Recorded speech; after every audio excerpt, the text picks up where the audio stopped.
¿Cómo debe vivir el cristiano? Ese es el tema de hoy. Pero antes de pasar de lleno al tema, yo quiero iniciar con una frase del reformador de Ginebra, Juan Calvino. Juan Calvino escribió lo siguiente, y lo vamos a ver en la pantalla también. El propósito de la obra de Dios en nosotros es que nuestra vida esté en armonía y conformidad con su propia justicia, con la justicia de Dios, a fin de manifestar a nosotros y a los demás nuestra identidad como hijos adoptivos de Dios. Otra vez, el propósito de la obra de Dios en nosotros es que nuestra vida esté en armonía y conformidad con la justicia de Dios, a fin de manifestar a nosotros mismos y a los demás nuestra identidad como hijos adoptivos de Dios. En otras palabras, hermanos, tal vez esta es una frase muy compleja, muy profunda quizá, pero permítame utilizar la Biblia para ponerlo en otras palabras. En Efesios capítulo 2, verso 10, el apóstol Pablo, y precisamente Calvino sacó esta idea que veíamos al principio de este texto. El apóstol Pablo dijo: porque somos hechura suya, creados, y la palabra realmente es recreados o renacidos en Cristo Jesús para buenas obras, las cuales Dios preparó de antemano para que anduviésemos en ellas. ¿Se da cuenta para qué usted y yo fuimos salvados? Para que anduviésemos hoy en buenas obras. Déjeme ponerlo en palabras del apóstol Pedro también. Vaya conmigo a Primera de Pedro, capítulo 1, versos 14 al 16.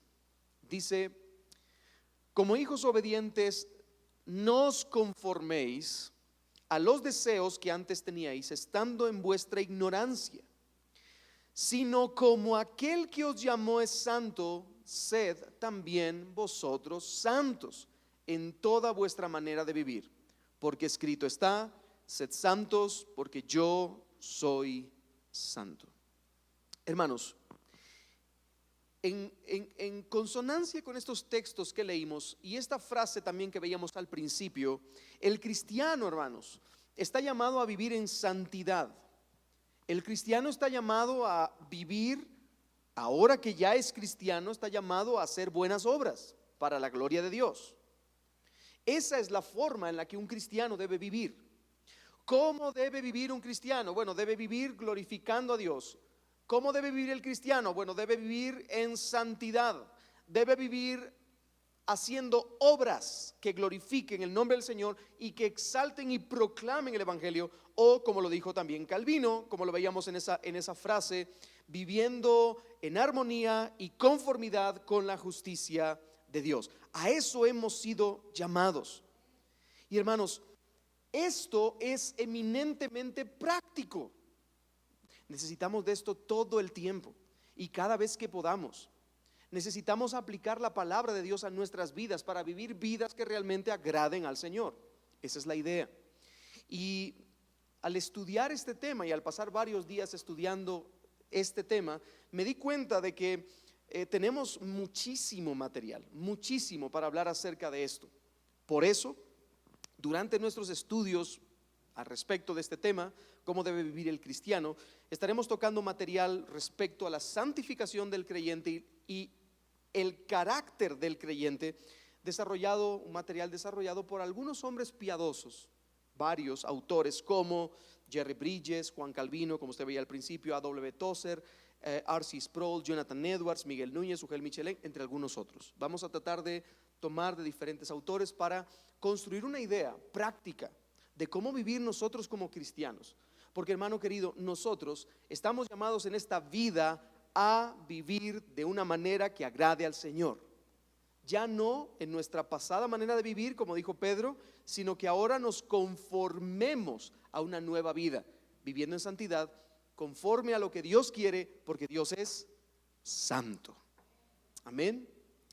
El día de hoy, hermanos, quisiera que comenzáramos entonces esta serie, esta sección que vamos a estar teniendo, con una frase escrita por el pastor y escritor J.E. Adams.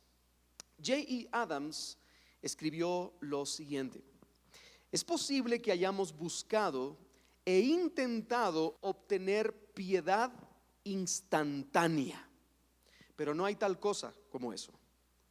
Queremos que alguien nos ofrezca 3 pasos fáciles para llegar a la piedad.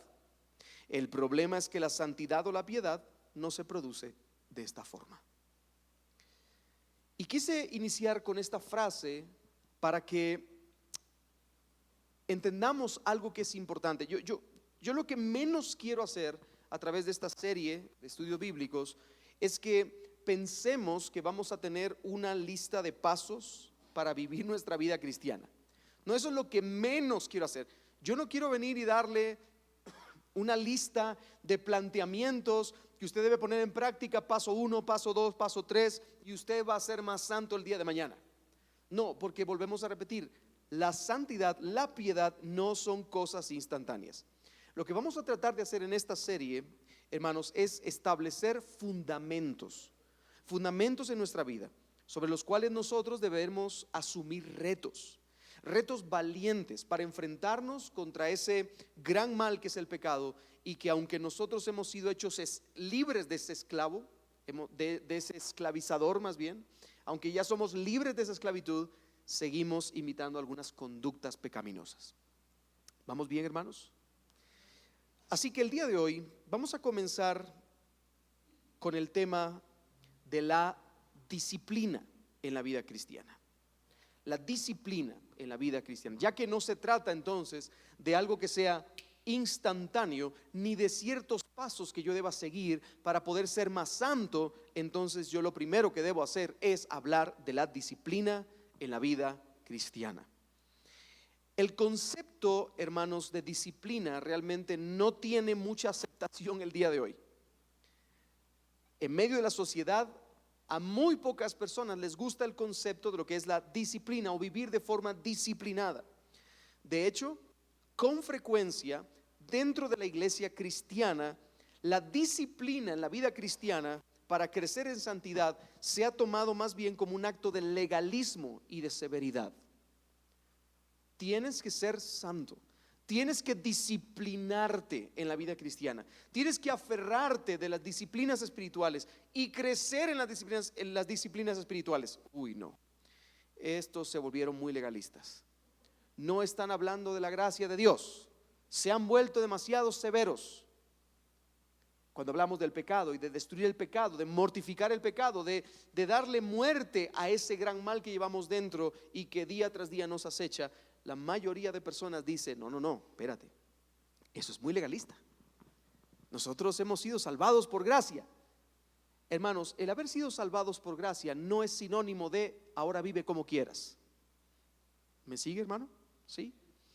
El haber sido salvados por gracia es sinónimo de que hemos recibido un regalo tan grande que en consecuencia es mi deseo, mi placer y mi deleite esforzarme para vivir para la gloria de Dios. En palabras del apóstol Pablo, 1 de Timoteo capítulo 4 verso 7 dice: desecha las fábulas profanas y de viejas. Y luego dice: ejercítate para la piedad. ¿Se da cuenta del concepto? Ejercítate para la piedad. Hermanos, esa palabra que está en negrita, subrayado, ejercítate, esa palabra ejercítate que está usando Pablo en este texto, es una palabra que tiene que ver literalmente con la preparación física disciplinada a la que se sometían los griegos, los atletas griegos, para las distintas competencias deportivas. En la antigüedad existían las olimpiadas, existían las competencias deportivas de los carros, los gladiadores, y todos ellos se preparaban físicamente para competir. Y esa es la misma palabra que está utilizando el apóstol Pablo: ejercítate, ejercítate. Pero es interesante porque Pablo une el concepto ejercítate, que es un concepto que tiene que ver con la disciplina deportiva, lo une al concepto de la piedad cristiana, la vida de la piedad. Pablo está diciendo entonces, esfuérzate, esfuérzate. La santidad se trata de esfuerzo. La santidad se trata de trabajo y de constancia. Yo no voy a correr 42 kilómetros mañana si he pasado los últimos 3 meses sentado en mi escritorio, en mi oficina. No lo voy a poder hacer. Bueno, tal vez con el carro voy a correr 42 kilómetros, ¿verdad? Pero no voy a poder hacerlo de manera física. Mi cuerpo no me va a dar. Yo necesito ejercicio, necesito esfuerzo, necesito trabajo, necesito constancia. Esa es la idea que está diciendo Pablo. Esfuérzate, trabaja duro, sé constante, pero con una diferencia. Sé constante en la piedad, en la santidad. De hecho, en Corintios, el apóstol Pablo en Corintios, hablando la misma idea, Pablo dice que si un atleta se disciplina con el fin de obtener un premio que es pasajero, ¿cuánto más, hermanos, nosotros deberíamos como creyentes disciplinarnos para obtener una corona imperecedera? Lo dice el apóstol Pablo en Corintios. Si ellos a la verdad en un estadio corren, ¿cuánto más nosotros no vamos a prepararnos y vamos a estar firmes para la carrera cristiana, para llegar al final, al premio? ¿Cuál es el premio? El premio del supremo llamamiento en Cristo Jesús. Cristo es mi premio. Cristo es el final de la historia. A Cristo yo apunto, a Cristo yo quiero llegar. Pero yo debo disciplinarme, ejercitarme, porque hermanos, desafortunadamente, a pesar de lo que muchos cristianos piensan, la carrera de la vida cristiana no es una carrera de caballos. No es un pequeño trote de velocidad. La carrera cristiana es un maratón consecutivo, perseverante. Así que hermanos, debemos disciplinarnos. La disciplina es importante. La disciplina es crucial. Pero viene una pregunta entonces: ¿qué es realmente la disciplina? Bueno, este es un concepto del diccionario Webster que dice: disciplina es preparación que corrige, moldea o perfecciona las facultades mentales o el carácter moral. Eso es la disciplina. Disciplina es preparación, recuerde, preparación que corrige, moldea o perfecciona las facultades mentales o el carácter moral. Ahora bien, hermanos, existen muchas disciplinas espirituales dentro de la vida cristiana en las cuales, valga la redundancia, nosotros deberíamos disciplinarnos o deberíamos ejercitarnos en ellas. Hay muchas disciplinas que nos pueden ayudar a prepararnos para corregirnos, moldearnos o perfeccionarnos. Hay muchas disciplinas. Y de hecho, en estudios futuros hablaremos también de las diferentes disciplinas espirituales que existen, de manera detallada, muy tranquila, sin ir corriendo, pues no es carrera de caballos, pero veremos todas las disciplinas, el abanico de las disciplinas espirituales. Pero definitivamente, hermanos, y escuche bien esto que es importante, yo quiero que no se pierda, porque a partir de ahora viene un quiebre en este mensaje. La disciplina que conduce a la santidad comienza con la palabra de Dios. Otra vez, la disciplina que conduce a la santidad comienza con la palabra de Dios. Ese es el comienzo. ¿Se da cuenta lo que dice? Disciplina es preparación que corrige, moldea o perfecciona las facultades mentales o el carácter moral. Mire lo que dice el apóstol Pablo. Este es un diccionario secular, diccionario Webster, pero mire lo que dice ahora el apóstol Pablo. Toda la escritura es inspirada por Dios y útil para enseñar, redarguir, corregir y para instruir en justicia. Así que el comienzo, el inicio de lo que es una disciplina que pueda conducirnos a la santidad, todo empieza en su origen, en su centro, en su esencia, con la palabra de Dios, que nos enseña, que nos redarguye, que nos corrige y que nos instruye en justicia. Ahora, hermano, lea conmigo una frase nuevamente del pastor y escritor J.E. Adams. Muy recomendados sus libros. Si usted puede encontrar libros de J.E. Adams, recomendado. Dice: es mediante la obediencia voluntaria y persistente a los requisitos de la Escritura y llevada a cabo con espíritu de oración que se desarrollan en nosotros esquemas de piedad que pueden llegar a formar parte de nosotros. Otra vez, es mediante la obediencia voluntaria y persistente a los requisitos de la Escritura y llevada a cabo con un espíritu de oración que se desarrollan en nosotros esquemas de piedad que pueden llegar a formar parte de nosotros. En otras palabras, lo que está diciendo J.E. Adams es: por medio de la palabra del Señor, tú eres transformado, tú eres edificado y formado a la imagen de Cristo, y entonces tú puedes honrar a Dios cumpliendo con sus mandatos. Déjeme explicarlo mejor, de una mejor manera. Juan capítulo 16, verso 13, el Señor Jesucristo, la noche en que iba a ser entregado, hablando con sus discípulos y explicándoles acerca de aquel que habría de venir después de él, que es el Espíritu Santo, les dijo: pero cuando venga el Espíritu de verdad, el Espíritu de verdad, os guiará a toda la verdad, porque no hablará por su propia cuenta, sino que hablará todo lo que oyere y os hará saber las cosas que habrán de venir. Así que yo me puedo poner en una silla y empezar a hacer algún tipo de mantra o meditación espiritual para empezar a sacar las ideas del cielo a través del Espíritu Santo. ¿Eso es lo que está diciendo Jesús en este texto? Pues no, veamos el contexto.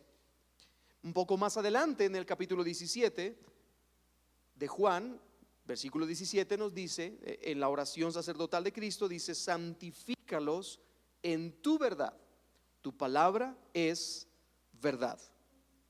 Hermano, ¿cómo entendemos estos dos textos? Bueno, sencillo. El Espíritu Santo es el que nos santifica. ¿Estamos claros de eso? ¿Qué es santificarnos? Llevarnos a la verdad, para que actuemos conforme a la verdad, para que vivamos conforme a la verdad, convencernos, como también decía en el capítulo anterior, convencernos de justicia y de juicio para arrepentimiento, vivir una vida que le agrade al Señor. Eso es lo que hace el Espíritu Santo, es la obra por encima de todas las obras que el Espíritu Santo hace. El Espíritu Santo regenera y el Espíritu Santo santifica al cristiano. Es la obra por encima de todas las obras, y el Espíritu nos guía a toda la verdad, y para ello el Espíritu inspiró las Escrituras, que son la verdadera verdad.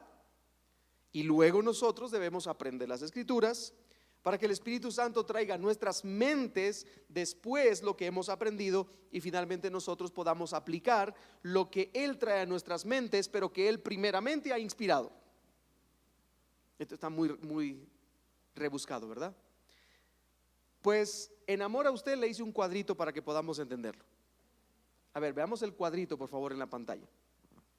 Dice: el Espíritu Santo inspiró las Sagradas Escrituras, flechita. Aprendemos las Escrituras inspiradas por el Espíritu, flechita. El Espíritu trae a nuestras mentes lo que aprendemos, flechita. Aplicamos lo que Él trae a nuestras mentes, ¿sí? Bendito sea el Señor, porque ha permitido que sea esta la forma en la que nosotros somos santificados. Pero si usted se da cuenta, de su lado izquierdo usted va a encontrar la obra inminente del Espíritu Santo, y si usted nota del lado derecho, usted va a notar una responsabilidad de cada uno de nosotros. Nosotros debemos aprender las Escrituras y debemos aplicar las Escrituras, mientras que Él fue el que inspiró las Escrituras trayendo verdad, y Él es el que trae a nuestras mentes las Sagradas Escrituras que nosotros hemos aprendido. ¿Me sigue, hermano? ¿Vamos bien hasta aquí? Por esta razón, hermanos, es que es importante que nos disciplinemos en las Escrituras. Mire, yo le he dicho en alguna ocasión de esta forma: si usted se quiere broncear, usted debe ir a un lugar donde haya sol, ¿no es cierto? ¿Se quiere broncearse? Vamos al sol. Ahora, si usted va con la playera puesta, usted no se va a broncear. Usted tiene que quitarse la playera. Sin embargo, el quitarse la playera no lo va a broncear, porque si usted se quita la playera aquí mismo, usted no se va a broncear. ¿No es cierto? ¿Qué es lo que lo broncea? El sol. ¿Sí? ¿Me sigue? De la misma forma, nosotros debemos exponernos al sol radiante del Espíritu que nos guía hacia la verdad. Pero ¿cómo nos exponemos al Espíritu? Quitándonos la playera, leyendo la Biblia, meditando en la Biblia, estudiando la Biblia. ¿Me sigue con esa idea? ¿Sí? De la misma forma podríamos aplicarlo de otra manera, diciendo, por ejemplo, en el gimnasio yo puedo ejercitarme y puedo sacar músculo. ¿Es verdad o no es verdad? El gimnasio es un lugar preestablecido para que nosotros saquemos músculo. Así que si yo podría decirle, ¿dónde es que me puedo poner un poco más cuadrado? En el gimnasio. ¿Es verdad o no es verdad? Pero ¿qué necesito hacer yo? Ir al gimnasio. Si yo no voy al gimnasio, el gimnasio puede ponerme cuadrado, pero no me va a poner cuadrado. Yo necesito ir al gimnasio. Hermanos, Dios ha provisto por medio del Espíritu Santo que mora en nosotros la posibilidad y el poder de vivir en santidad y de abandonar el pecado. Pero yo necesito hacer algo primariamente, y eso es disciplinarme en las Escrituras. ¿Me sigue, hermano? ¿Sí? Y para eso, al menos esta noche, yo quiero que tomemos en cuenta dos cosas importantes en cuanto a lo que es la disciplina de las Escrituras. Lo primero que tenemos que tomar en cuenta es que necesitamos, hermanos, contar con un momento debidamente planificado. También lo vamos a tener en pantalla. Necesitamos contar con un momento debidamente planificado cada día para la lectura y el estudio regular de las Escrituras. Otra vez, usted y yo necesitamos tener un momento debidamente planificado, y mire que lo puse así hasta subrayado en negrita, ¿verdad?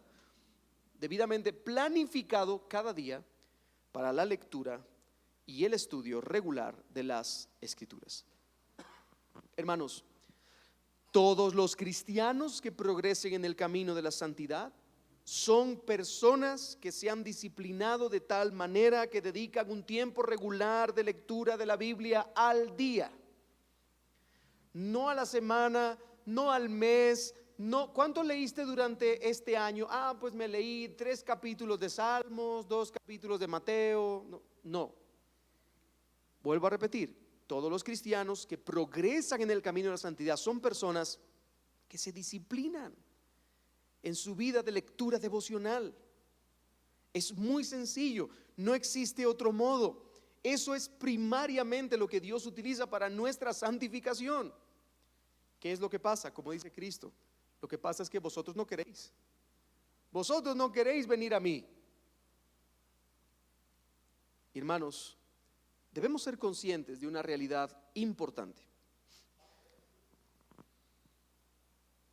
Satanás siempre se ocupará de combatirnos en este sentido.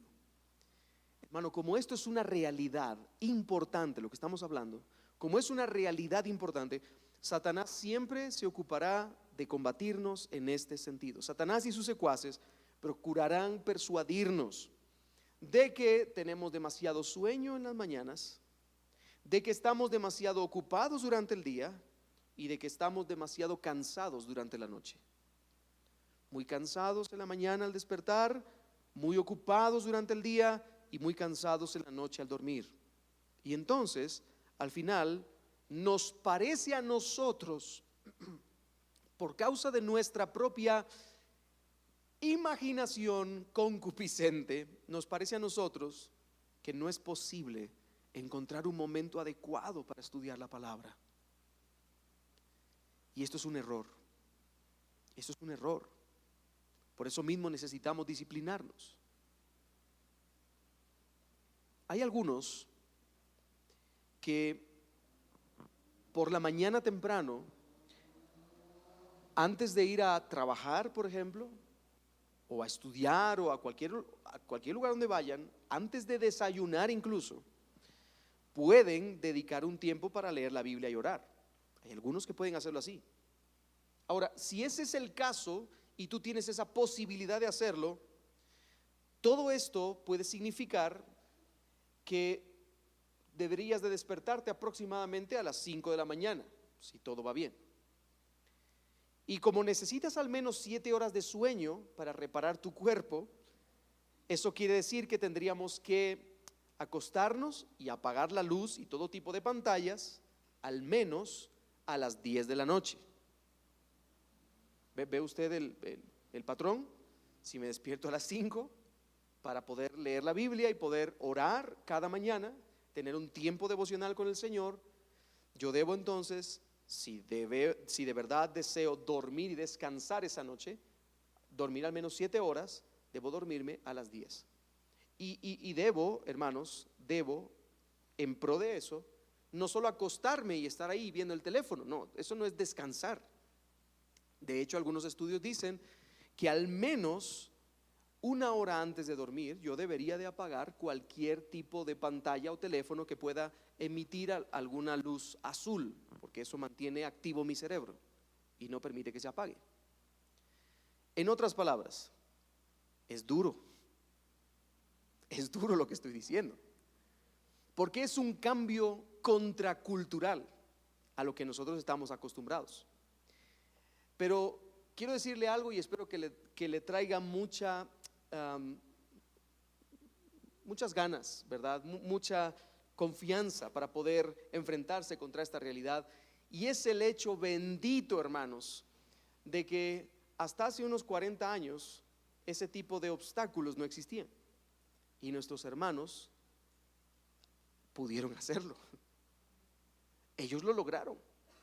Las personas se levantaban a las 5 de la mañana y aún así estaban de pie para su día, tenían un tiempo devocional con el Señor, se deleitaban en la presencia del Señor y después a las 10 de la noche se iban a la cama, o incluso antes. Hay algunos que antes, para poder dormir en vez de 7, 8 horas. ¿Me sigue, hermano? Es duro. Pero, hermanos, lo que estamos hablando se trata de una necesidad espiritual en la cual debemos ejercitarnos. Debemos ejercitarnos. Bueno, pero ¿y qué pasa si yo no tengo ese tiempo antes de desayuno? Bueno, hay algunas mujeres, por ejemplo, yo digo especialmente las mujeres porque son las más dedicadas en casa, se dedican a preparar a los niños, a preparar el desayuno para los niños, para ella, para el esposo, y yo sé que eso va a ser muy complicado, pero ¿qué hacer en ese sentido? Bueno, cuando todos se vayan, cuando todos se hayan ido de la casa, cuando ya no haya nadie en casa, puedes desayunar tranquilamente, pacíficamente y después tomar tu tiempo devocional. Y hermanos, probablemente eso significa, o eso va a significar, que vas a tener que postergar algunas cosas importantes dentro de los quehaceres de la casa.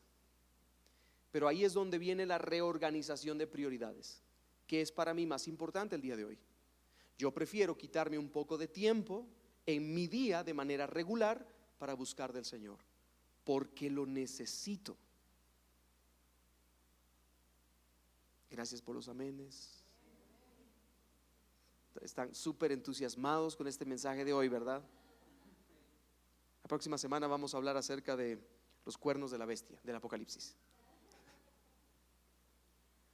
No, hermanos, estos son temas básicos, importantes y sencillos, que en la mayoría de casos los tomamos como puntos vistos, pero que realmente si de verdad actuamos con conciencia nos daremos cuenta de que la mayoría de nosotros no ganamos el examen primario, no ganamos el examen de kinder. Ayer estábamos con mi esposa a punto de acostarnos y estábamos metidos en cama. Y yo le dije, bueno, vamos a dormirnos ya porque mañana hay que despertarse temprano, vamos a tener nuestro tiempo de oración, nuestro tiempo devocional. Y de pronto yo voy a apagar mi teléfono cuando veo un mensaje que me entró, que era un test ¿de qué era? De conocimientos básicos, primarios. Y dije, ay, qué interesante. Ahí empezamos a hacer el test con mi esposa. Y de pronto yo le hice la broma. Y cuando nos pregunten, ¿y ustedes por qué se duermen tan tarde? No, nos ponemos a hacer test, ¿verdad? En la cama antes de dormir. Hermanos, parece broma, parece chiste, pero a veces es la realidad de todos nosotros. No estamos organizados en nuestras prioridades. Necesitamos reorganizar nuestras prioridades. Y el punto, hermanos, es que sea antes o después del desayuno, ya sea en la mañana o en la noche, porque hay personas que pueden hasta la noche. Pero lo importante es que todos debemos acomodar nuestros horarios de manera que podamos recibir diariamente la palabra de Dios. No podemos quedarnos sin recibir la palabra del Señor diariamente, día tras día, de manera secuencial, de manera secuencial. No te detengas en eso. No te pares. Hazlo tu deleite, tu pasión y tu necesidad. Ahora bien, si alguien de pronto me dice, bueno, pero mire, es que definitivamente yo no tengo absolutamente nada de tiempo durante mi día porque mi trabajo y mis quehaceres me ocupan demasiado. Puede ser que alguien diga eso. Ok, pues déjame decirte que si tú eres una de esas personas, eso es mucho más grave todavía lo que tú me estás diciendo.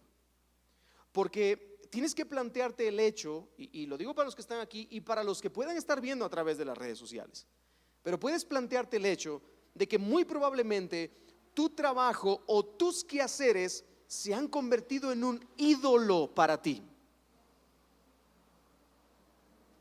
Puede ser que tu trabajo, tus quehaceres se hayan convertido en el dueño, Dios y motor de tu vida, al punto de que no puedes, porque la realidad es que no quieres abandonar lo que estás haciendo para dedicar tiempo a aquel que dices amar con todas las fuerzas de tu corazón. ¿Se da cuenta de eso? Tiene una connotación afectiva. Yo al final dedico tiempo, aparto tiempo a aquello que amo. Si yo amo estar con mi esposa, yo no le voy a decir a mi esposa, bueno, te voy a dar 25 minutos el día viernes. Si te vale bien y si no, te aguantas. En muchas ocasiones nuestra actitud frente al Señor y a estas disciplinas espirituales son casi lo mismo. Señor, perdóname, pero el día de hoy no puedo. Al día siguiente, Señor, perdóname, pero el día de hoy tampoco pude. Señor, perdóname, pero te prometo que mañana, ya lleva usted 5 días en cola al Señor, ¿verdad? Te prometo que mañana te voy a dedicar 20 minutos antes de irme a trabajar. Perdóneme, pero Dios no es la prostituta del barrio a la que usted pueda acudir para satisfacerse por 20 minutos. Dios es el dueño del universo que ha diseñado y ha efectuado una salvación tan preciosa que nosotros deberíamos estar a sus pies, no Él a los nuestros. Deberíamos nosotros de humillarnos en silicio si hemos cometido ese gran pecado de postergar a Dios para poder nosotros tener por encima nuestros compromisos.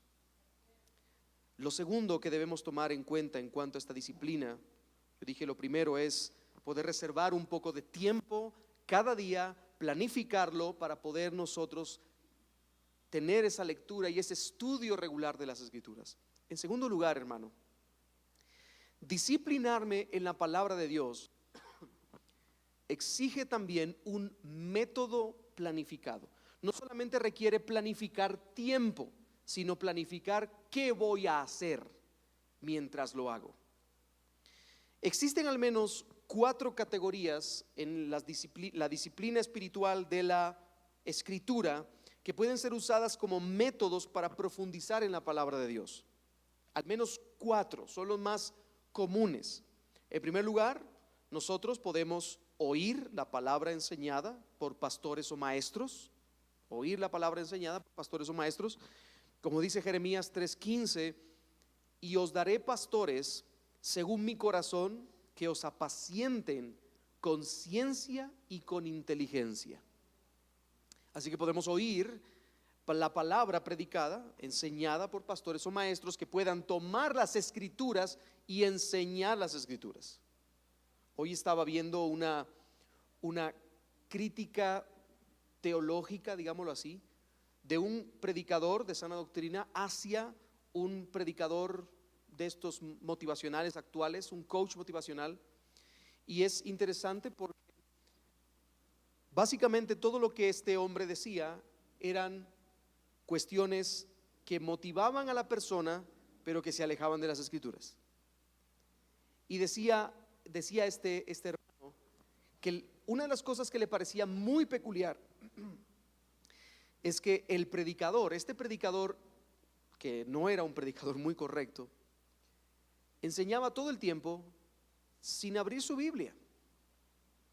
O sea, no en el sentido de abrirla así literalmente, porque yo a veces mantengo mi Biblia cerrada aquí y utilizo más bien lo que he escrito con anticipación en el iPad o en las hojas que a veces uso. No, pero el hecho es que hay muchas personas que dicen predicar, pero no exponen las escrituras, en cuyo caso entonces a esas personas no escuche, ¿verdad? Pero sí escuche a aquellos que Dios le ha dado a la iglesia como pastores fieles según su corazón, que apacientan el rebaño con inteligencia y con ciencia, con sabiduría, en otras palabras. En segundo lugar, otro de los métodos que podemos usar para profundizar en la palabra de Dios es leer la Biblia nosotros mismos. ¡Wow! ¡Qué gran revelación!, ¿verdad? Esto es el Espíritu Santo hablando en nuestros corazones, ¿verdad? Hermano, a lo largo de toda la vida cristiana, durante todas las eras de la vida cristiana, el énfasis ha estado en la Biblia, a excepción del tiempo del oscurantismo religioso en la Edad Media, donde la Biblia fue quitada del centro de la iglesia. Sin embargo, después de eso, la Reforma Protestante trajo un impulso al hecho de volver a la fuente, de volver a la Biblia, y especialmente de poder leer la Biblia en nuestros idiomas nativos, vernáculos. Hermanos, si a ellos les costó tanto y la palabra del Señor hoy por hoy está escrita, traducida, recopilada por medio de sangre, deberíamos nosotros leer la Biblia nosotros mismos.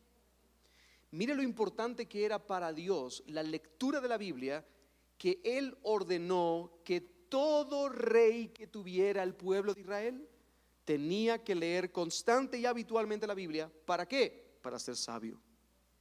Deuteronomio 17 y 18 al 19 dice: y cuando se siente sobre el trono de su reino, entonces escribirá para sí un libro, una copia de esta ley, del original que está al cuidado de los sacerdotes levitas, y lo tendrá consigo, y leerá en él todos los días de su vida, para que aprenda a temer a Jehová su Dios, para guardar todas las palabras de esta ley y estos estatutos, para ponerlos por obra. Yo no sé si algún otro rey de Israel lo hizo, pero uno de los pocos reyes que nosotros notamos que lo hicieron fue Josías. Josías tomó la escritura, la tomó para sí mismo y la leyó día tras día durante su vida.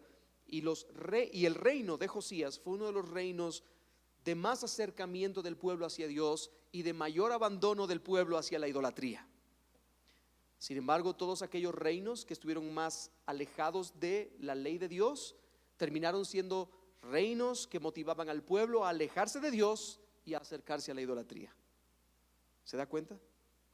En tercer lugar, el tercer método que podríamos nosotros planificar también dentro de nuestra disciplina de las Escrituras es estudiar las Escrituras diligentemente. Dice el proverbista Salomón en el capítulo 2, versos del 1 al 5: hijo mío, si recibieres mis palabras y mis mandamientos guardares dentro de ti, haciendo estar atento tu oído a la sabiduría, si inclinares tu corazón a la prudencia, si clamares a la inteligencia y a la prudencia dieres tu voz, si como a la plata la buscares y la escudriñares como a tesoros, entonces entenderás el temor de Jehová y hallarás el conocimiento de Dios. Hermanos, nosotros debemos escudriñar como a tesoros la palabra del Señor.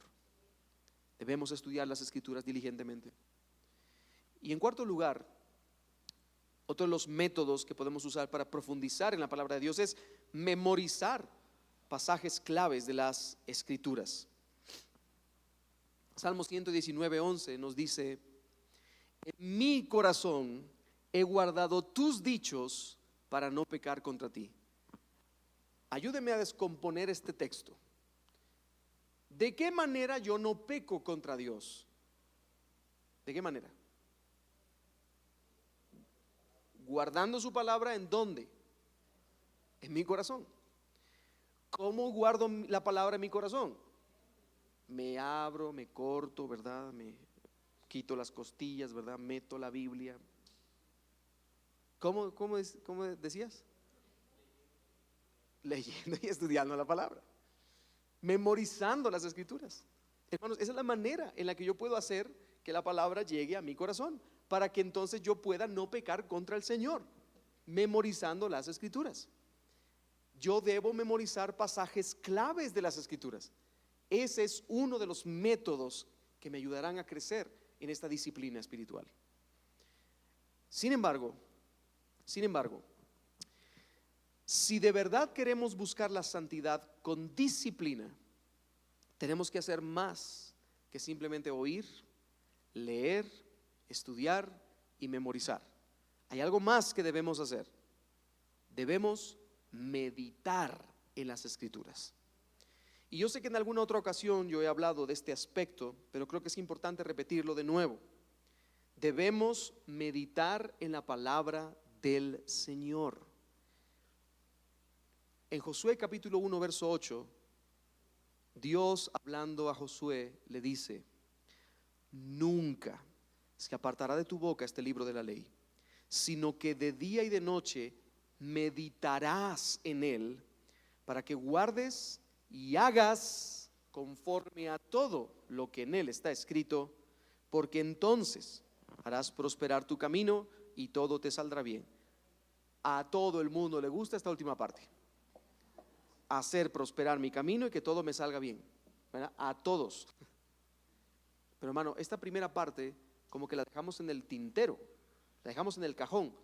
Sí, Señor, me encanta la segunda, pero la primera parte, medio, ¿verdad? No, la idea es que nosotros debemos meditar en el libro de la ley. Meditar para guardar y para hacer todo lo que está escrito en el libro de la ley. ¿Qué es meditar?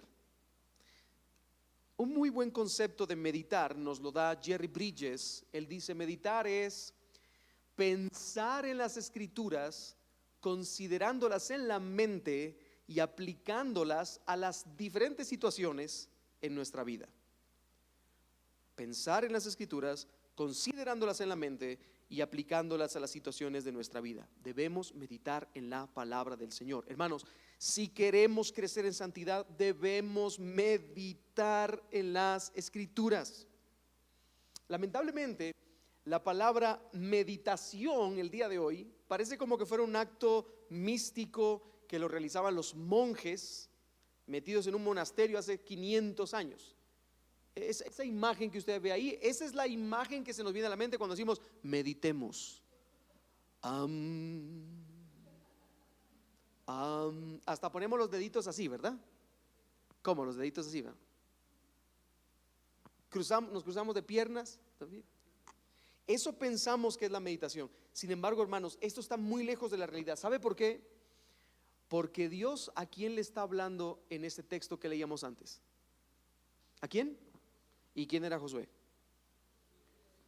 Josué era un comandante del ejército israelita en medio de la conquista de la tierra prometida. Él no era un monje que se iba a meter en un monasterio. Él no era un budista o un mantrista que se iba a poner a ver de dónde le venían las ideas del cielo. No, Josué fue un conquistador que pasó la mayoría del tiempo de su vida peleando de guerra en guerra y conquistando lugar tras lugar. Sin embargo, en medio de eso, la orden de Dios hacia Josué es: medita en mi palabra. No le dijo solo léela o conócela un poquito. Le dijo: medita en ella de día y de noche. Hermanos, hay personas que obviamente dicen: bueno, si yo no tengo tiempo para leer la Biblia, mucho menos voy a tener tiempo para meditar en la Biblia. Si no tengo tiempo para dedicar 5 minutos a leer una porción bíblica, mucho menos me voy a apartar, ¿verdad?, a tener un momento de reflexión personal en las Escrituras. Y hermanos, esa es una de las grandes mentiras que Satanás ha hecho que nosotros nos creamos. Porque meditar en la Biblia puede hacerse en momentos donde podemos estar haciendo otra cosa. Quizá mientras lavamos los platos, o mientras manejamos el carro, o mientras caminamos de un lugar a otro, o mientras hacemos ejercicio, podemos nosotros meditar en las Escrituras. ¿Cómo? Bueno, se trata de una manera muy sencilla de tomar un texto bíblico y a través de ese texto bíblico que podamos examinarnos a nosotros mismos y luego que podamos pensar en formas para aplicar ese texto bíblico a nuestra vida de manera práctica. Otra vez, tomo un texto bíblico, yo empiezo a examinarme a mí mismo a través del texto bíblico y luego yo busco formas prácticas de aplicar ese texto bíblico. Y hermanos, esto es importante, esto último que dije de aplicar el texto bíblico es importante porque finalmente el objetivo de la meditación es el de la aplicación. A lo largo del tiempo medieval, los sacerdotes católicos romanos empezaban a meditar en las Escrituras de tal forma que construían grandes filosofías esotéricas y superiores, pero nunca llegaban a una aplicación práctica. No se trata, hermanos, de llenar nuestra mente de conocimientos, se trata de aplicar esos conocimientos en nuestra vida.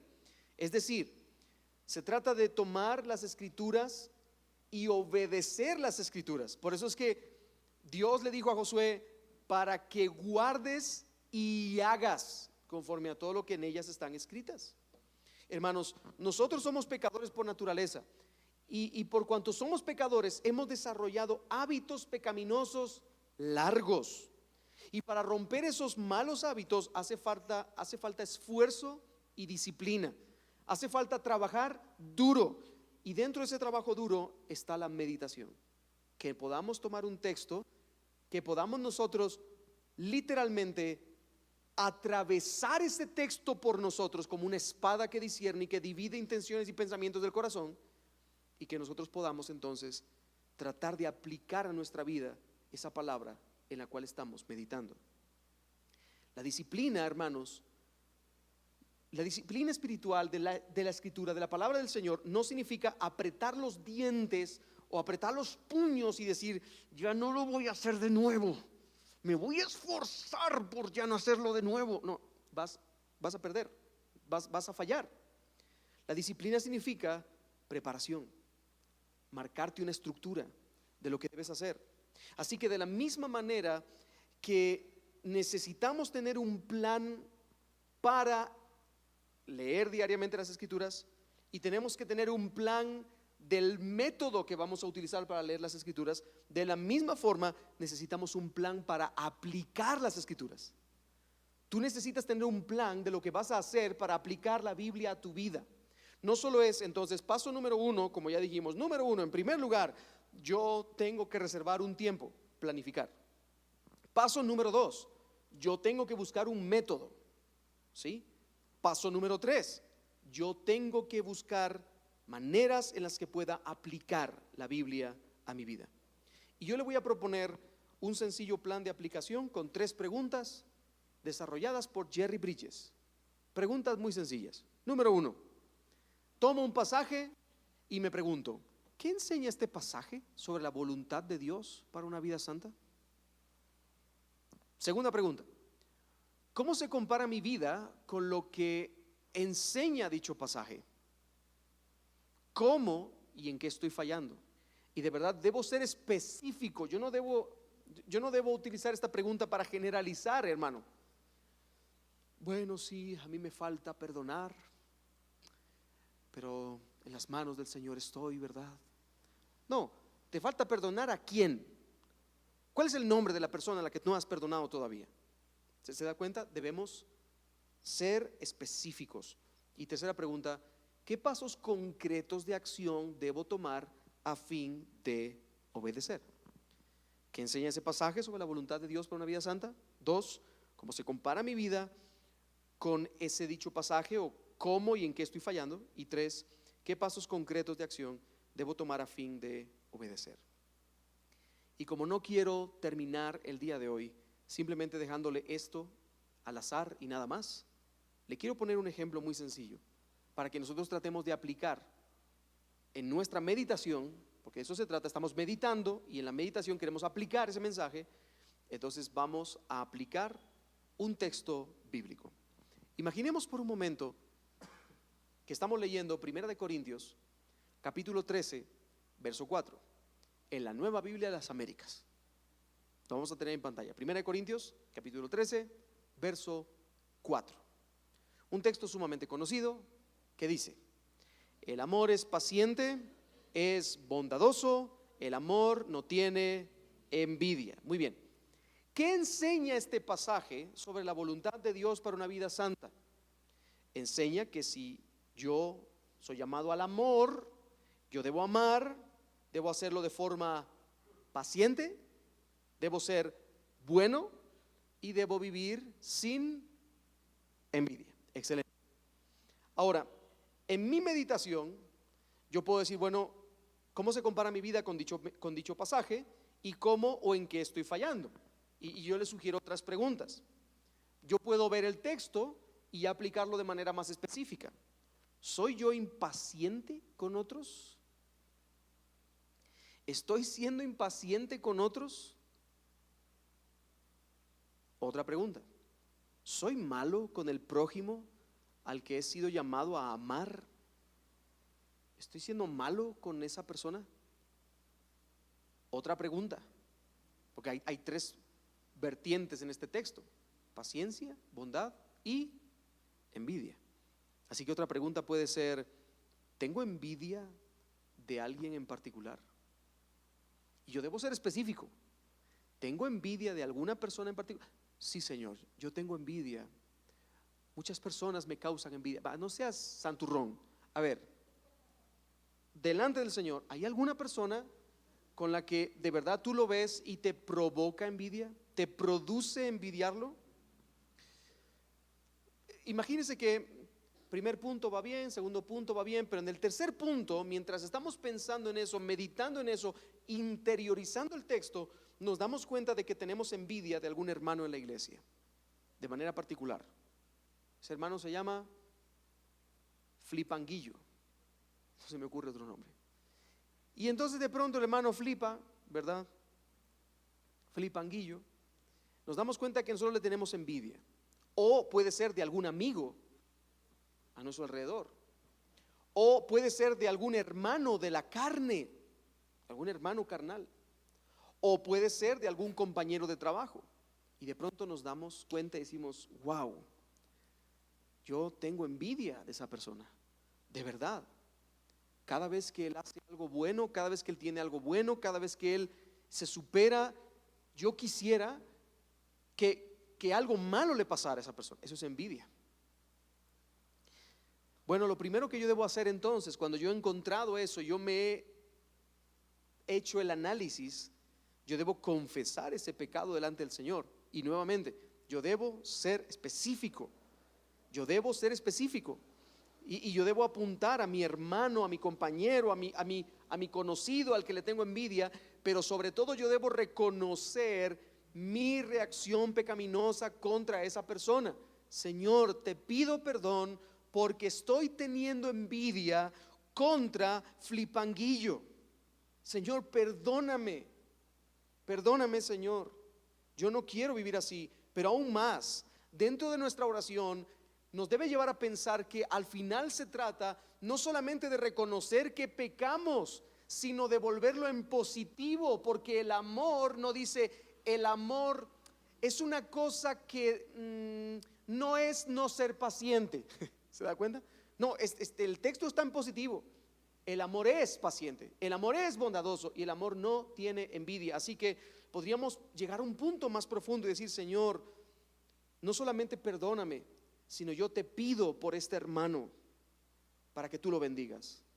Bendícelo de todo corazón, bendice a esa persona y dame un espíritu de contentamiento con lo que yo tengo. Dame un espíritu de amor, dame un espíritu de gracia, a fin de que yo no solamente deje de ser un envidioso, sino que además tú me permitas, ¿qué sería, hermanos? Amarle, porque el amor es paciente, bondadoso y no tiene envidia. ¿Se da cuenta? Eso es meditar en la palabra, hermano. Eso es aplicar la palabra a mi vida.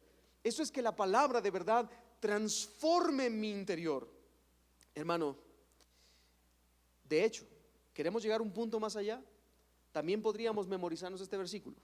Primera de Corintios 13:4. El amor es paciente, es bondadoso, el amor no tiene envidia. Y cuando nosotros veamos al hermano Flipanguillo dentro de la iglesia y yo lo vea montarse en su carro del año, que yo pueda verlo a la cara y pensar en mi corazón, el amor es paciente, el amor es bondadoso, el amor no tiene envidia,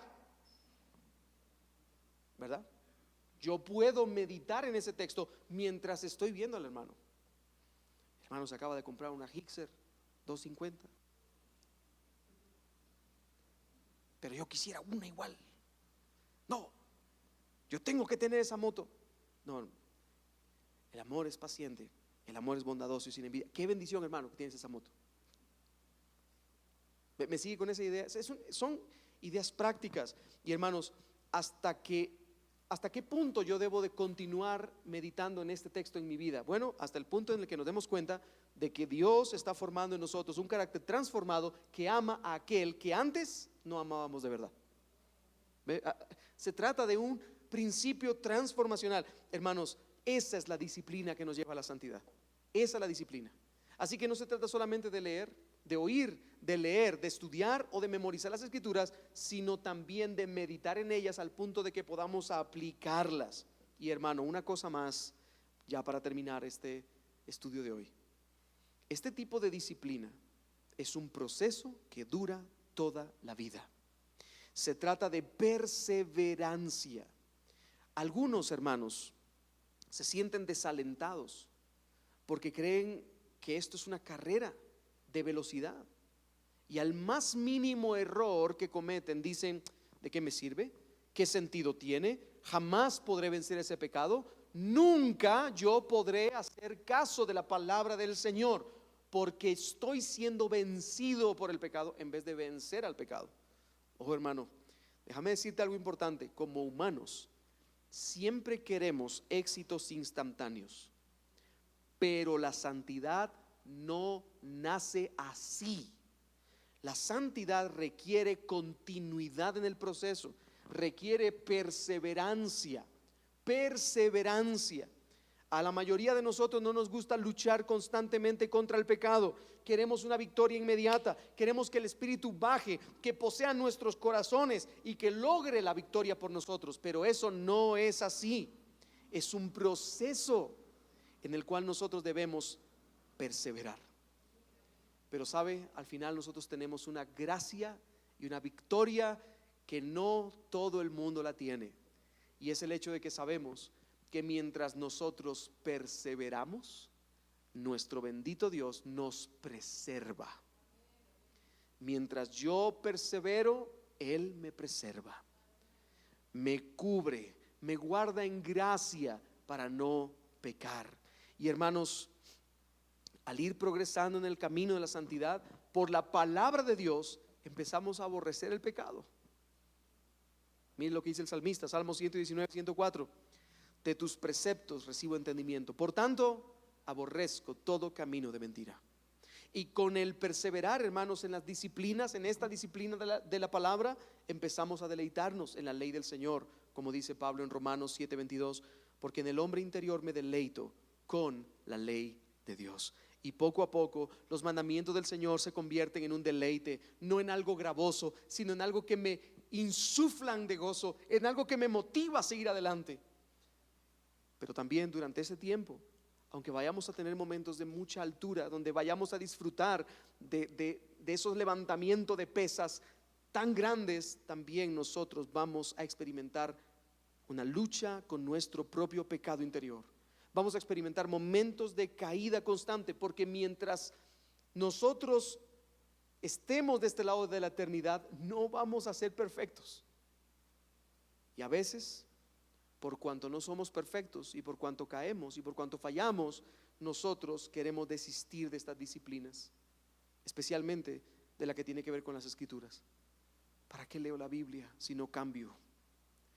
¿Para qué estudio la palabra si sigo siendo el mismo cabezón pecaminoso?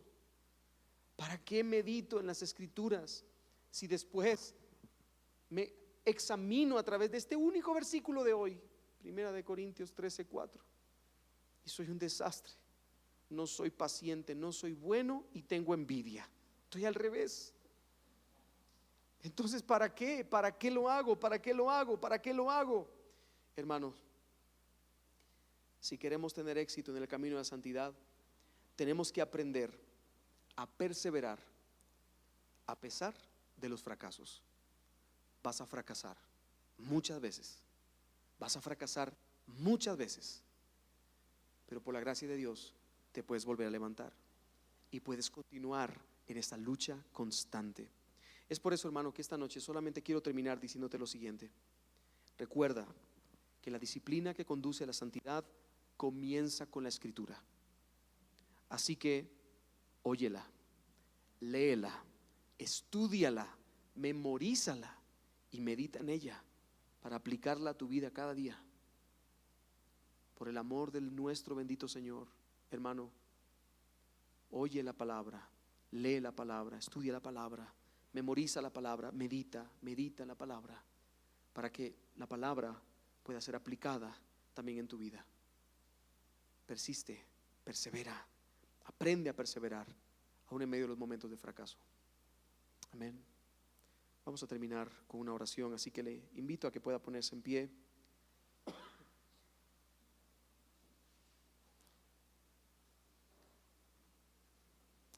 Y vamos a pedirle al Señor que nos ayude en nuestro caminar. ¿Cómo debe vivir un cristiano? Bueno, hoy al menos hemos aprendido que debe vivir en disciplina, disciplinándose. El cristianismo no es un vive como quieras. El cristianismo es un ejercítate para la piedad. ¿Y cómo comienza el ejercicio? A través de las Escrituras. Amén.